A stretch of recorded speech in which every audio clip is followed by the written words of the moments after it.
What is up, Retromaniacs? Welcome to Short Prints, our short videos about random topics. My name is Mike. His name is Joe. His name is EP, and we're here to talk about cards. This week, we're going to get back to our retro roots. We're going to talk about our Mount Rushmore of 1980s rookie cards.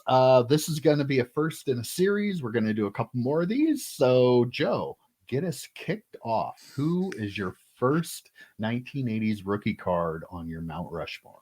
So my Abraham Lincoln, if you will, 1989 score, Barry Sanders. Ooh. I was kind of torn. For some reason, the 89 Pro set always rings in my mind too, because it's such a ridiculous card of him and his Oklahoma State. But for me, the mugshot 89 score, we've talked about numerous times on podcasts and short prints and things like that. It's a really iconic set. And the best player in that set, Barry Sanders, it's his most valuable rookie card as well. They're not the best. The card itself is really nice looking, like the borders and the score logo, but him just the mugshot isn't great, but it really is. I mean, out of his cards, it's the iconic one for me. Anyone else? Yeah, definitely. That is, in my opinion, that's the most iconic football card of the 80s, in my opinion. Barry Sanders is my favorite player of all time. I just watched a video, got a physicist or whatever, like watched him do his things and analyzed it, and you just get blown away by what he was able to do on the football field. And that's his best card, and that's the best football card of the 1980s, in my opinion. And arguably one of the best sets of the 1980s, yes, right? Yeah, for sure. Football sets. Yeah, definitely. I did not have him on my Mount Rushmore, surprisingly enough. So I guess I better give my first card. I went with the 1981 Topps Joe Montana. There it is. I'm sure a couple of the rest of you might have that on it, but I went back and forth. I trying to decide. I came down. I only had one spot left, and I went with Montana. I feel like because it's really the only card in the set, and like I think people kind of forget about how great of a quarterback he was. He was the greatest quarterback when he played. Like, he was elite for a long time. I decided to give it to him over Barry Sanders. Loved them both. Barry Sanders would be my fifth face up there without a doubt. But yeah, I went with the Joe Montana. So you told us not to really rank them. They're just on Mount Rushmore. This card was my George Washington. You know, this card was the last one I was going to bring up because I was going in somewhat ascending order. I mentioned this when we were doing our, if we randomly found money, what cards would you buy? I mentioned this rookie card. I remember being a kid in the 80s and 90s watching football. Montana was the greatest of all time before the greatest of all time was alive, I think. I mean, he was just so good. Even when he went to the Chiefs, he was really good. And this was the card that people, if you collected football, this was your grail card. This is the one you wanted to add to your PC if you were a big football fan. Absolutely love this card. Great choice. I still need to pick one up. SGC 7 or better, I'm thinking. But yeah, great card. Great choice. Like when I got down toward the end, I had multiple cards I was thinking about for the last spot. This was probably like the number 6 card, if ranking them again as we talked, Joe just said about. But I guess I both said Montana, one of the first guys. I was like the first guy that I remember going from just being this ridiculously amazing player, then going to another team and being ridiculously amazing again. Being the Steelers in the division really tore my heart without Jerry out. Rice this time. You know what I mean? Like that's the crazy thing, to do that. And then Manning's done it since then, and so has Tom Brady. But like he's just phenomenal, just complete, awesome. Like as you guys said, GOAT before Brady. But he didn't make your list. He didn't. Okay. So why don't you tell us your number 2? My number 2 is, well, it's actually my number 1, and that is the 86 Jordan, the Jordan rookie, Flair Jordan rookie. Like that is as about as iconic as rookie cards get, and I'll never own one. I don't own one, but that is, we talk about the greatest of all time, and like I don't know if anybody will ever unseat him in the NBA. He's just, his numbers and what he did, his clutchness, just off the charts. Here's a question for you, EP. If you just randomly were on eBay one day and saw a Jordan 1 or a Jordan 2, SGC 2 or something like that. And it still presented pretty well. I still couldn't afford it, dude. It's still going to be so much money. Like, I mean, I would love to own one, but I've kind of like washed that out of my memory thinking I'll never get that card because it's just too expensive for me. And I didn't have any non-football cards. I want people to know that before we go into it. I didn't collect basketball or baseball. So, but Jordan would have made my list if we were just saying the most iconic cards of this era for sure. It is one of the most iconic cards ever. I did not put him on my list. Interesting. Interesting. Okay. All right. So I believe we both, let's see, I have only one, right? So I have to go again. I went with the 1980-81 Topps Magic Johnson Larry Bird rookie card. Oh, that's a good choice. Yeah. I went back and forth with that and the Jordan. I mean, I don't know. How do you pick? Right. I decided because two all-time greats were on a card that I would put that one on my Mount Rushmore. That's no disrespect to Michael Jordan. He probably should have been on my list. I really wanted there to be about 7 or 8 presidents up here on Mount Rushmore. But, exactly. Yeah. You can squeeze another couple in. But yeah, I went with that card. Just iconic. The strange 3-panel card. I remember back in the day too, where you couldn't peel them apart. Apparently, that's different nowadays. People think differently about it. But back in the 90s, you would never think about tearing those apart. So that was my number 2 card on my Mount Rushmore. With an asterisk, there is a non-rookie on there. Just throwing that out there. Still a rookie card. And that card is so hard to get highly graded because of the 3-panel thing and all that. It's a really nice card. I don't collect basketball, but if I did, I would probably collect that one over the Jordan actually. I mean, there are a lot of people who even like Jordan said about Larry Bird just being a nasty, like they were just the 3 iconic players, Jordan, Johnson, and Bird, and just that's a cool card to have both to 2 Hall of Famers, 2 all-time great Hall of Famers, top 10 probably all time on the same card. 3 Hall of Famers, 2 of them they're rookie cards. 2 rookies. I meant rookie-wise, yeah. Okay, Joe, I think you're on your number 3.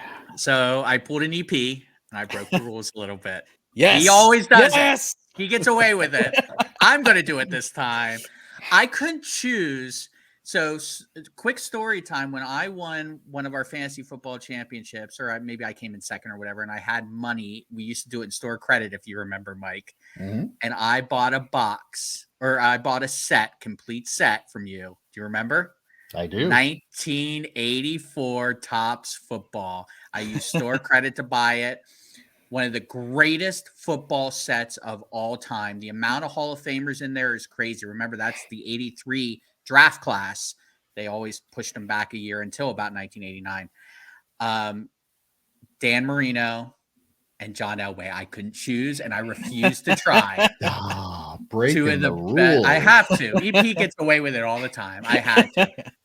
Both of these are in my PC. They're not gradable. They were in a box for years and years and years, and I went through and looked at them. They are not gradable. I do plan on buying at least a Marino and a nicer grade down the road. But Dan Marino, possibly the greatest just quarterback of all time, not the greatest player, not a GOAT in terms of championships, but possibly the greatest quarterback of all time.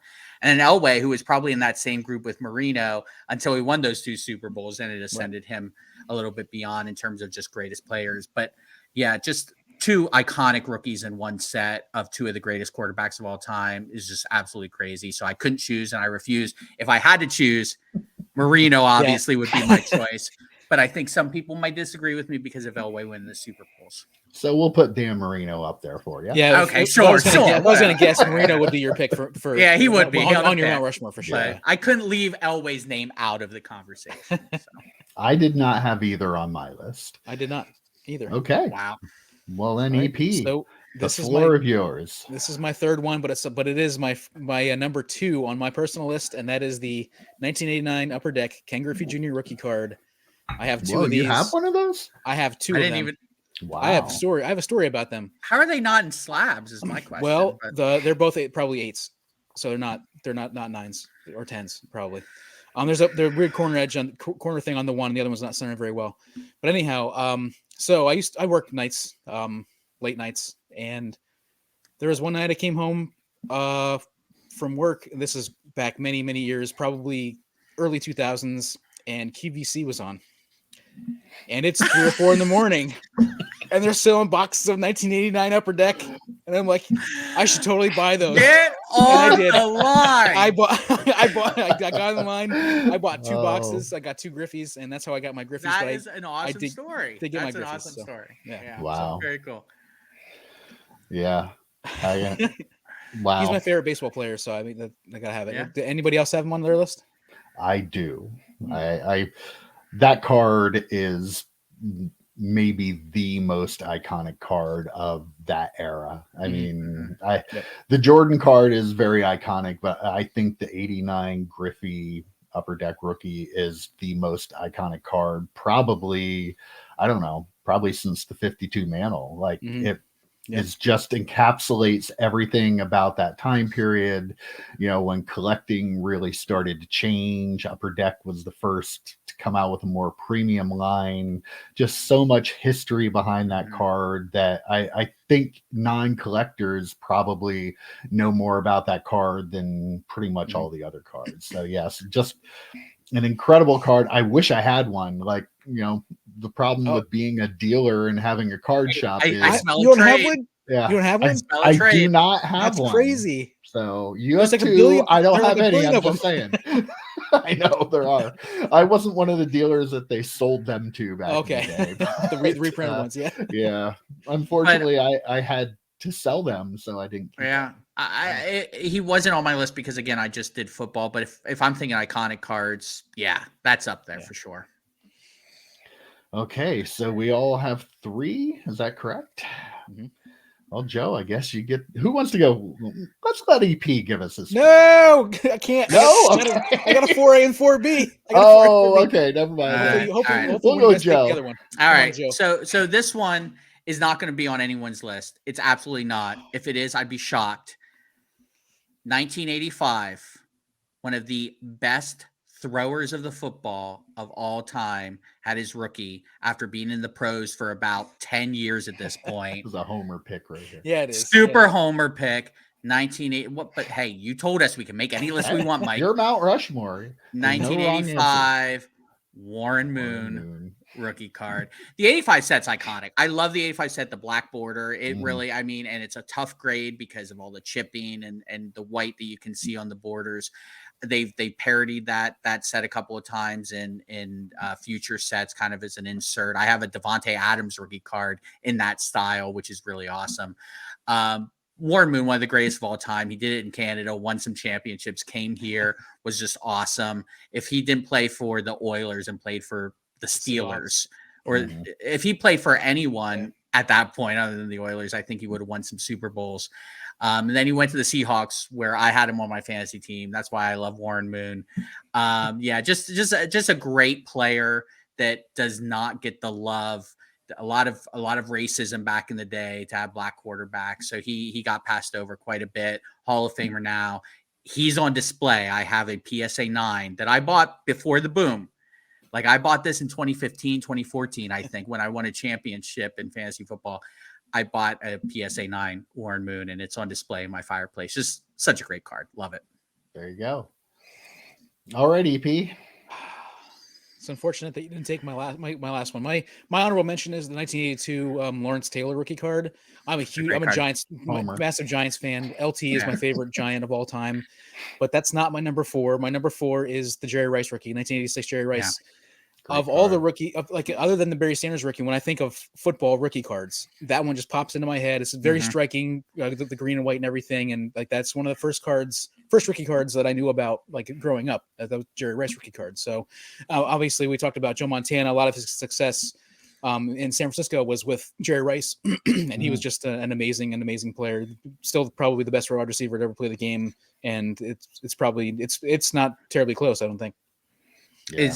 And that's one of those sets too that has 2 iconic rookies in it. I really thought about picking one of those rookies, either Jerry Rice or Steve Young, but I did go homer pick, as Mike let you know.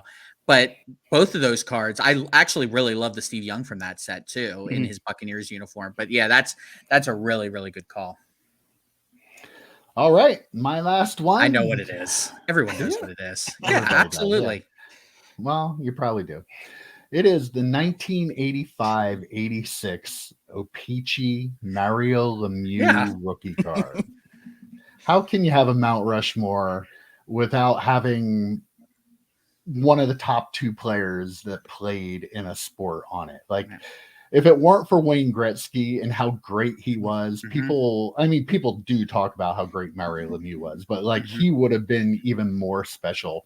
I think the fact that, you know, anybody who was into hockey got to see Wayne Gretzky play, like it kind of held Mario Lemieux back a little bit. Yeah. I mean, I know that sounds a little crazy. No, because contemporaries, yeah. But like Wayne Gretzky was unlike any player you've ever seen. He's Peyton Manning. Yeah, like he's beyond Peyton Manning. Like what both of these guys did in a team sport individually goes beyond what even Michael Jordan did for a basketball team. Like it's just mind-boggling to really look at the numbers and how great they were. And the fact that both guys played at the same time in that sport is like crazy.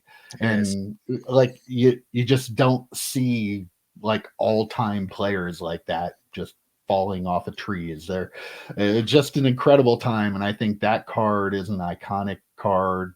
Might be the best on my Mount Rushmore. It might be my number one. So it's just such a big card. But yeah, that was I gotta say, I met him twice. So I did. One time for a name dropper. One time for a political function when I went to a Pens game, and another time when I was eating at Bravo. Apparently, him and his wife go to Bravo in one of the suburbs out here in Pittsburgh a lot. Like once a week, they go to an Italian restaurant. Like I don't know how big of a chain it is if you guys have Bravo in Central PA, but like it's just like a little bit better Olive Garden. And I'm like, I'm sitting there with my friend, and we look up, and I go, "Is that Mario Lemieux?" And the waitress comes over and she goes, "Oh yeah, he comes here like once a week with his wife."